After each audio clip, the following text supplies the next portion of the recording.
പൃഥ്വിരാജിനെ നായകനാക്കി വൈശാഖ് സംവിധാനം ചെയ്ത ഖലീഫ ചിത്രത്തിൻ്റെ 6 ദിവസത്തെ world wide box office collection report ഇപ്പോൾ പുറത്തുവന്നിരിക്കുകയാണ്.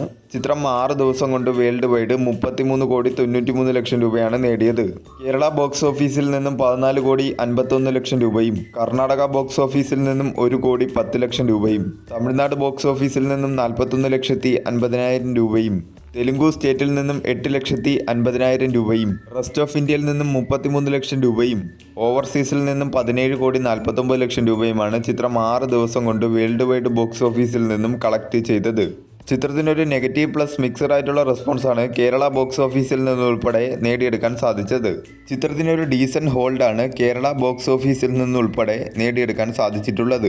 എന്നാൽ ചിത്രത്തിൻ്റെ ബഡ്ജറ്റ്, സ്കെയിൽ എന്നിവ ഉൾപ്പെടെ കണക്കാക്കി കഴിഞ്ഞാൽ ചിത്രം തിയേറ്ററിക്കലി ഒരു പരാജയമാവാനാണ് ഇപ്പോൾ സാധ്യതകൾ ഏറെ കാണുന്നത്. ചിത്രം 50 കോടിക്ക് മുകളിൽ വേൾഡ് വൈഡ് കളക്ട് ചെയ്തു കഴിഞ്ഞാൽ ഡിസാസ്റ്ററിൽ നിന്നും ഒഴിവാകാവുന്നതാണ്.